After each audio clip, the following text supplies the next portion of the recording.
intro, so now we need to find out who are the patriots, the loyalists, and the neutralists. So let's dive in a little bit deeper and see what we can find out. Alright, so the first thing we're going to do is we are going to watch a video from Educational Portal about the loyalists, the neutralists, and the patriots, and we are going to find out more information. Now I want you guys during this time to be taking notes and to make sure that you are writing down everything that you can think of that's important that distinguishes them from each other. Today, it's easy for Americans to say they would have been devoted patriots from the start. After all, history's on their side. But if you'd lived back then, you might have made a different decision. Colonists had a lot of conflicting loyalties and legitimate fears.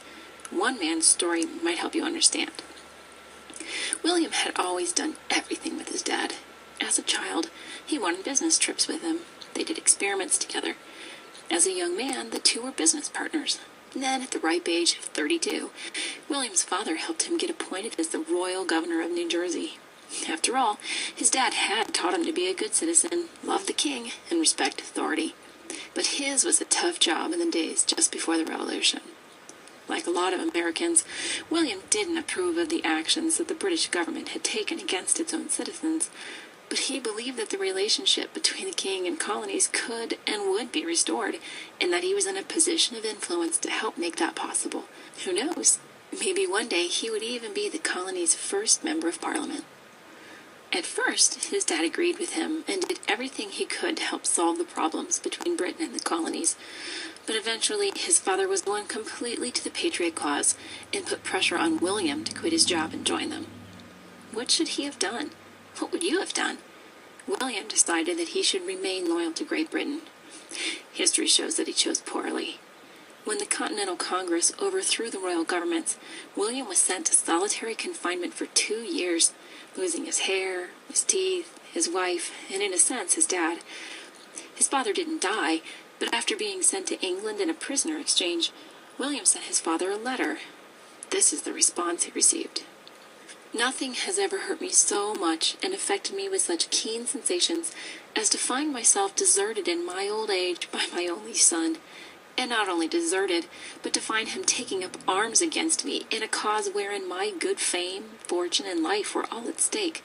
Your situation was such that few would have censured your remaining neutral, though there are natural duties which precede political ones and cannot be extinguished by them. Despite William's attempts, the two never reconciled. After the Revolution, his father disowned him, saying that if England had won, there wouldn't have been any inheritance for William anyway. William's father was Benjamin Franklin. During the American Revolution, colonists like Benjamin Franklin, who supported republicanism and eventually independence, came to be known as patriots. Historians estimate that about 40 to 45% of white men were patriots. Those men who chose to continue supporting the king, like William Franklin, were called loyalists, or Tories. They made up about 15 to 20% of the white male population. The last 35 to 45% never publicly chose sides. Just like political affiliations today, loyalists, patriots, and neutrals came from all social and economic classes, and many people took sides based not on principle, but on who they thought was going to win, or which side would profit them the most personally. But then, as now, there were demographic trends. Poor farmers, craftsmen, and small merchants, influenced by the ideas of social equality expressed in works like Thomas Paine's Common Sense, were more likely to be patriots. So were intellectuals with a strong belief in the Enlightenment. Religious converts of the Great Awakening made strong connections between their faith and a developing sense of nationalism. Loyalists tended to be older colonists, or those with strong ties to England, such as recent immigrants. Wealthy merchants and planters often had business interests with their empire, as did large farmers who profited by supplying the British Army. Some opposed the violence they saw in groups like the Sons of Liberty and feared a government run by extremists. Of course, many people never took a position. The largest group of neutral colonists was the Quakers, who were pacifists as a rule. They, and other religious pacifists, tried to carry on with life as usual, showing favoritism to none. But their willingness to do business with Britain led to resentment and mistreatment by the Patriots. Other neutral colonists definitely had an opinion about the war, but were too scared to announce it publicly. Many colonists were confused. Both sides seemed right and wrong. Some colonists, such as those way out on the frontier, weren't affected by all the politics and just didn't care. There was another large segment of the population that had definite opinions, but no political voice, notably women, African Americans, and Native Americans.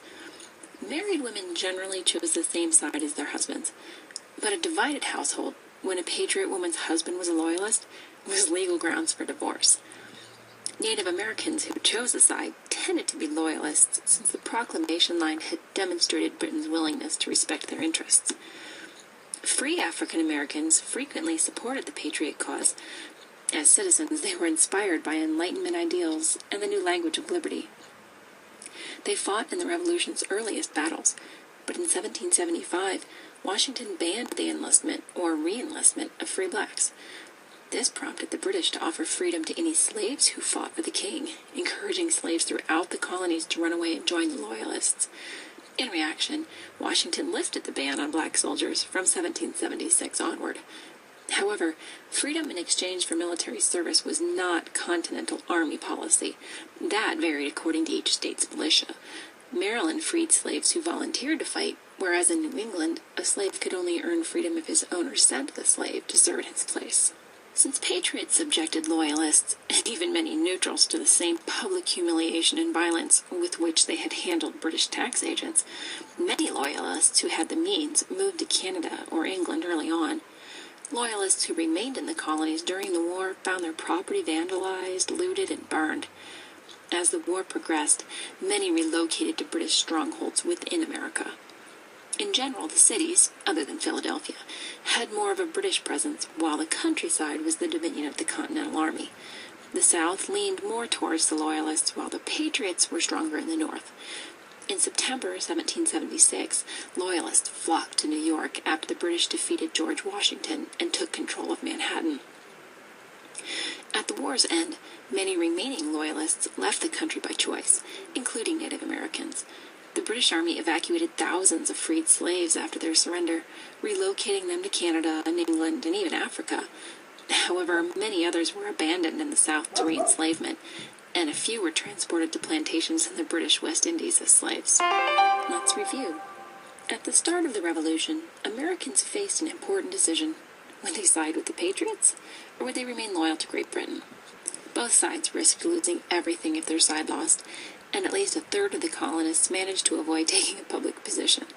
There were people from every social and economic class on both sides and in the middle, but there were demographic trends.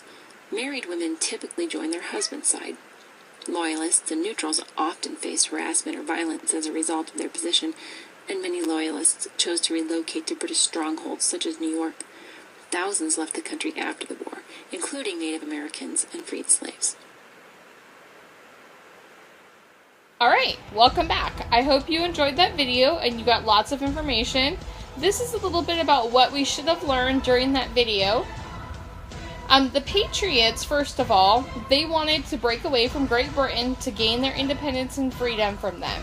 They were usually intellectuals, wealthy people, poor farmers, craftsmen, small merchants, religious people with the Great Awakening. They believed that their individual liberties had been violated because of all the acts that the British were putting on them, and they did not like to be taxed without representation. The next group is the Neutralists. Now, the Neutralists just wanted to be, well, neutral. They didn't want to choose sides. They were usually a religious group such as the Quakers.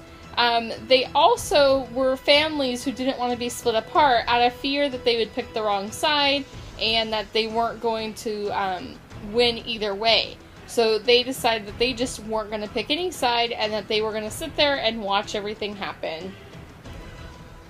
Last, we have the Loyalists. Now, the Loyalists, as we know, were going to be loyal to Great Britain. They were either older individuals who had strong ties to Great Britain, were part of the Church of England. They could be wealthy merchants and planters. They probably had large lands that they owned, and they were fearful of the British government as well, and they did not want to go against them.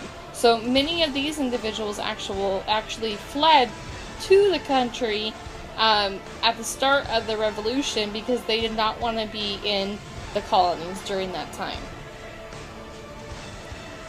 Alright, so now what I want you to do is I want you to open up your Open Court books to page 292 and read the 3 following headings along with the paragraphs that follow under each one of them. The first one is who were the Loyalists, then who were the Patriots, and did everyone choose sides, which we know they did not because we had the Neutralists. During this time, I want to make sure that you are taking notes again and focus on what were other names that they were called and any other information that the book gives us about each of the groups. Alright, hopefully you got lots of information in order to answer these questions. If not, you can always refer back to your book. But your homework assignment for tonight is to actually look at and respond to our classroom blog. The question that it's asking, well, there's actually 7 questions that it's asking, is who were the Loyalists, the Patriots, and the Neutralists? List 4 reasons why the Loyalists were loyal to Great Britain, 4 reasons why the Patriots wanted to break away from Great Britain, and 3 reasons why the Neutralists did not want to pick sides. Afterwards, I want you to name 5 nicknames that the Patriots and Loyalists were known by, and then 1 nickname that the Neutralists were known by. So that's your assignment for tonight for homework. Hi colonists, welcome back. Now, tomorrow we are going to be creating broadsides. Now, broadsides were used for many different reasons during the American Revolutionary War, such as for public service announcements, opinion papers, advertisements, and even entertainment updates. Now, tomorrow, when we make our broadsides, we're going to be using them to persuade others to come to our side. So your homework for tonight is to think about it. Would you have been a patriot, a loyalist, or maybe even a neutralist? And why? What good reasons could you use to persuade someone to come to your side? Alright, so get to brainstorming, come up with some ideas, and tomorrow be ready to come in and make your broadside and persuade others to come to your side.